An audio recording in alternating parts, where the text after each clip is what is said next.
지금 같이 지금- 나가고 있는 데가 네, 여기가 고검이네요. 고검입니다. 그 앞에서 저도 기자회견도 해보고 딱 하시네요. 예, 고검 네. 그 출석 윤석열 내란숙의 윤석열 오늘 9시까지 출석하지 나오라고 않는다. 했는데 안 나오는 거죠. 안 나온다고 나왔습니다. 했고요. 그래 잘 안 나왔다. 잘 안 나왔다. 이제 영장 친다. 인정 영장 친다. 제가 보기에는 네. 저 오늘 저러잖아요. 네. 그럼 4일이나 5일날 끼역끼역 나올 겁니다. 또. 영장 칠까봐? 예, 영장 칠까봐. 끼역끼역 나올 거예요. 야, 이게 뭡니까? 이 모습이 이게 뭡니까? 정말 어떻게든 부끄러운 줄 법꾸라지 모습을 계속 보이고 있는 거고. 아니 너무 부끄럽고요. 예. 이것도 지금 이 정도도 많이 그나마 전직 대통령이라는 것 때문에 저는 이 봐준 부분이 봐준 있다. 부분이 근데 있다? 그게 이제 뭐 우리 윤석열을 봐줘야지 이런 게 아니라 네. 그래도 이제 이 사회적인 분위기나 이런 것도 잘 고려를 해야 되니까 정당성을 차곡차곡 쌓아 나가야 되니까 이게 모든 국민들이 소위 지난번에 김문수나 윤석열을 찍었던 사람들조차도 아하. 저게 뭐 하는 짓거리냐, 저 안 되겠다라고 하는 빌드업 과정이라고 저는 생각을 해요. 네. 오죽했으면 송원석도 자연인이다. 뭐 이렇게 자연인이다. 얘기하잖아요. 그 탈당한 자연인이다. 대통령도 아니고 야, 자연인이다. 참 부끄러운 자연인이다. 일이죠. 좀 의리도 없어. 자연인이다. 이렇게 얘기를 참, 했어요. 빵 터지게 만드네요. 그러니까 예. 윤석열이 이렇게 안 나오는 것 자체는 어떻게 보면 윤석열 입장에서는 이제 교도소로 가는 길, 구치소로 가는 길, 예. 그 길을 보여주는 거죠. 뭐 청명에 죽으나 한식에 죽는다라는 죽으나. 옛날 네. 우리 옛 말이 있잖아요. 시간 문제입니다. 시간 문제다. 시간 구속은 문제다. 시간 예. 문제다. 예. 지금 제가 보기에는 목표를 네. 부부 구속을 좀 피하기 면하기 위한 빌드업으로 가 있는 거 아닌가. 네. 예. 빌드업을 하고 있다. 김건희는 어떻게든 좀 빠져 나가 보려고. 어떻게 보면 김건희가 제일 위에 있는 것 같아요. 어떻게 보면은. V0라는 얘기가 지금도 예. 저는 이제 두 가지 김건희 퇴원 모습을 보면서 두 가지 생각을 했는데요. 네. 하나는 그 만차 사태 지하로 가겠다라고 했더니 특검에서 그 지하 주차장을 만차 해서 아예 못 들어오게 했잖아요. 그게 제일 재밌었는데 만차 신박했어요. 만차. 근데 이제 본인이 출석하는 모습 보여주고 싶지 않다라는 거였잖아요. 그렇죠. 근데 일부러 퇴원하면서 휠체어를 미는 모습은 보여줬어. 그러니까 언론을 선택적으로 지금 대하고 있는 아주 질 낮은 언론 플레이고 그렇네. 너무 수가 뻔히 보인다라는 예. 거고. 두 번째는 예. 휠체어 장애인들이 정말 분노했습니다. 휠체어는 수단이 아니다. 휠체어 장애인들 입장에서는 생존이에요. 휠체어 없으면 이동 못합니다.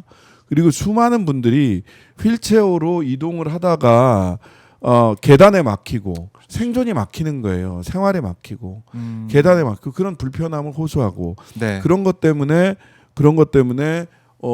그 이동권 보장하라는 시위를 하고 했을 때 윤석열이 뭐라고 했어요.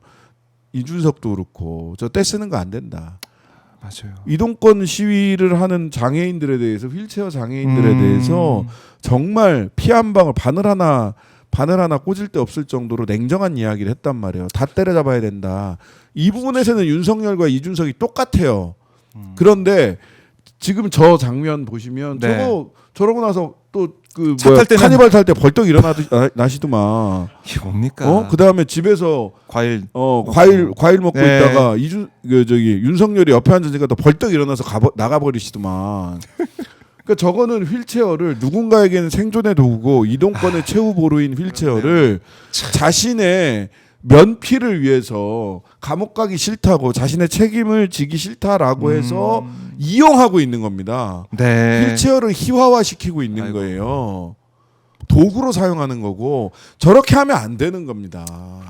그 재벌 총수들도 요즘은 휠체어 잘 안 해요. 하도 사람들한테 욕 먹으니까. 그럼요. 국민 여론이 국민 여론이 안 좋잖아요. 근데 저 뻔한 수작을 하는 거예요. 저는 그냥 뻔한 수작이다 이러고 넘어갈 수도 있지만 네. 휠체어 장애인들에게 저들이 대했던 태도를 생각해 보자는 거예요. 그렇네요. 우리가 다시 생각해 볼 그런 부분입니다, 진짜. 전 우울증으로 입원을 했다라고 알려졌는데 휠체어를 타고 나타난 모습 보면서 국민들이 또 분노를 했었는데 뭐 저는 뭐 우울증이 휠체어 탈 거냐라고 이야기하시는 분도 계신데 저는 그럴 수도 있다고 봐요. 그러니까 극심한 무력감이라든지 이런 것 때문에 네. 몸의 기운이 쭉 빠져서 그럴 수도 있죠. 근데 벌떡벌떡 일어나시잖아. 차에 탈 때는 이거 무슨 뭐 예수님의 기적이야? 안전뱅이 일으켜 세우사. 기적이. 예? 네. 뭐 그런 겁니까? 그래서 아유. 저는 이 너무 그 저열하고 심파고 그런데다가 휠체어 장애인들에 대한 모독이다 이렇게 생각합니다. 모독이다. 자 이렇게 정리를 해보고 이제 내일 특검이 이제 출범하게 돼 현반식하고 출범하게 되면 최혜병 특검하고 김건희 특검 출범하게 이미 되는데 내란 특검은 출범을 한 거고요. 출범했고요. 자 그러면은 민중기 특검은 김건희 이제 소환 조사하겠다는 의지를 이제 불태우고 있는데 어떻게 수사가 좀 진행이 될까요? 어떻게 좀 예상하세요? 민중기 특검. 민중기 특검 같은 경우는 네. 저는 일단 이제 그 판사님이기 때문에 꼼꼼하다. 판사의 기본적인 특성은 꼼꼼하다. 꼼꼼하다. 그 꼼꼼함이 넘어가면 나를 시로도 계산한다. 어쨌든 그런 오버도 있지만 일단 꼼꼼해요. 왜 꼼꼼해야 되느냐?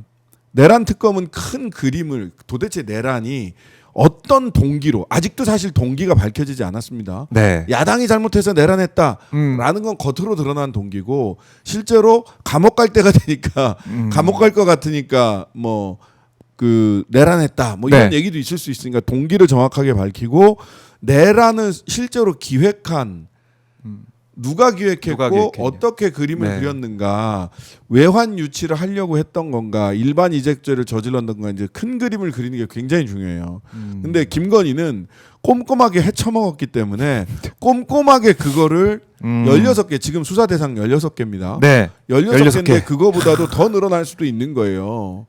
인지해서 할 수 있으니까. 인지해서 할 수 있으니까 그걸 꼼꼼히 다 터는 게 중요하다. 근데 이제 또 한편으로는 가르마를 잘 타야 되는 것도 중요합니다. 어떤 면에서 그렇습니까? 이게 뿌리가 어디까지 뻗어 있을지 몰라요. 가족들도 그렇고. 그런 면에서. 그러면 어느 선에서는 근데 우리가 제한된 시간 안에서 해야 하기 때문에 어느 선에서는 특검에서 처리할 부분들은 처리를 하고 나머지는 일반 수사기관에 넘겨야 되는 사건이 나올 수도 있어요. 다 처리 못하고. 그 정도로. 뿌리가 깊기 때문에. 특검은 시간이 그렇죠. 한정돼 있잖아요. 그러면 그럼 어떻게 공소시효가 닥쳐 있는 것부터 빨리 처리해서 기소하고 공소시효가 넉넉히 남아 있는 것은 하는 데까지 딱 정리를 가르마를 타서 자 여기까지 해왔으니까 흔히 마일스톤이라고 하죠. 여기까지 왔어라고 하는 걸 마일스톤을 딱 남기고 일반 수사기관에 넘겨야 될 수도 있어요. 그 정리를 잘 하셔야 됩니다. 그렇네요. 딱 어느 거는 우리가 완전히 결과지 낼 수 있고 그러니까 예를 들면 안 되는 그 건 안 선거법 된다. 사건이라든지 명태균 공선법 사건은 공선법 사건 명태균이 연관된 공선법 사건은 공소시효가 8월 달인가 그 얼마 안 남았어요. 그런 건 빨리 기소해야 된다는 거지. 그다음에 도이치모터스 사건도 공소시효가 얼마 안 남았어요. 공범들이 이제 다 처벌을 받았기 때문에. 그러면 그런 것도 빨리 기소해야 되죠. 근데 3부 토가는 조금 더 남았죠. 그러니까 이렇게 공소시효에 따라서 특검이 할 수 있는 것을 정확하게 가르마를 타고 꼼꼼하게 해줘야 된다. 그리고 김건희 특검은 굉장히 중요한 게 하나는 다른 특검과 어떻게 공조수사할 거냐예요. 최혜병 특검은 3분의 1 체크하고를 매개로 김건희 특검과 이어집니다. 그리고 어제 최혜병 특검의 이명현 특검께서도 이명현 특검도 그런 얘기를 했어요. 같이 할 부분하고 서로 나눠서 해야 될 부분은 협의하겠다. 그게 3분의 1 체크하고 그러네요. 정확하게 그 부분이거든요. 그러니까 김건희 특검은 이게 내란 특검하고도 연계된 게 있는 게 아니냐라고 많이 추정들 하잖아요. 특히 동기 부분을 수사를 하다 보면 왜 하필? 왜 하필? 그래서 김건희 특검은 꼼꼼하게 세세하게 가야 되고 사건이 너무 많기 때문에 가르마를 잘 타서 특검이 기소할 부분과 계속 수사할 부분을 구분해야 되고 세 번째는 다른 2개의 특검과 공조할 부분과 독자적으로 할 부분을 또 구분해내야 된다. 공조는 필수다. 공조는 새 특검과 필수다. 김건희가 어떻게 보면 공동 분모로서 다 이제 공통 분모로 다 걸쳐 있기 때문에. 김건희 좀 입장에서는 바쁠 수도 있겠네요. 여기저기 다 나가서 바쁘죠. 지금 뭐 조사받고. 그 변호인들 구성을 보니까 예. 돈은 김건희 특검 변호인에 쓰고 있다. 아. 라는 분석도 있어요. 그런 얘기도 있더라고요. 법조계에서. 예, 그런 얘기가 좀 들리더라고요. 예, 몰빵한다. 김건희 쪽이 다 몰빵한다. 거의. 예. 그런 왜냐하면 식으로. 예. 내가 김건희라고 생각을 해도 이런 생각을 할 것 같아요. 예. 내가 들어가고 네. 윤석열이 밖에 있으면 뭐가 아. 사후가 도모가 안 된다. 아. 윤석열이 들어가고 김건희가 밖에 있으면 네. 사후를 그 이후를 도모할 수 있다. 이렇게 생각하지 않을까요? 아, 원팀으로 봐도 그렇고. 네. 그리고 그래서 그러고 있는 것 같아요. 예. 오빠 가만히 있지 말고 나가 그랬던 그 앞에게서 오빠 좀 개기다가 내가 작전 짤 때까지 있다가 들어가. 아, 들어가 있어. 그러다 보니까 지금 보면은 윤석열 입장에서는 뭐 사실 혐의 자체가 뭐 사형 아니면은 이 무기. 네, 사형 무기. 그러니까 이게 법정형이 들어가 있어. 그렇습니다. 법정형이. 거기에는 이제 뭐 감경이 될 부분들도 있겠습니다만은 네. 제가 보기에는 그거 쉽지 않아요. 감경도. 그래요. 네. 자, 근데 지금 우리 국민들 봤을 때는 김건희도 이렇게 의혹들이 좀 많은데 구속이 또 바로 되는 게 아니냐 이런. 아니 뭐 예상도 좀 저는 보이게 그래야 되는데. 된다고 봅니다. 그래야 된다고 봐요. 뭐 부부 구속 한 적이 있느냐 있습니다. 네. 예. 윤석열. 예. 아니 그 장영자 이철이 아, 사건. 그때도 있어.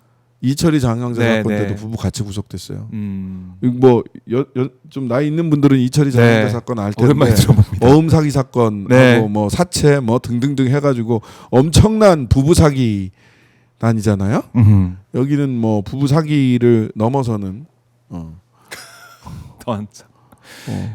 이거 사실 이제 조국 대표 뭐 이제 같이 수사 구속된 적은 없지만 사례를 지금 보면 실은 벌써 한 가족을 다. 두 분이 형에서 한 기간이 4년이 넘어요. 잘 기억 못 하시는데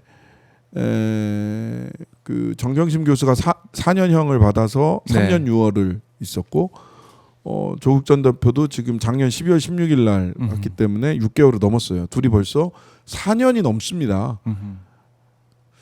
이래도 되나? 그렇죠. 예, 이래도 되나? 뭐 정성호 법무부 장관님께서 여기에 대해서는 뭐 언론에서 전향적인 말씀을 하신 바가 있기 때문에 네. 사면심사위원장 정성호 법무부 장관 님이 본인의 이 마음을 네. 본인의 판단을 잘 유지하시면 좋겠다라는 네. 생각을 합니다. 예. 알겠습니다.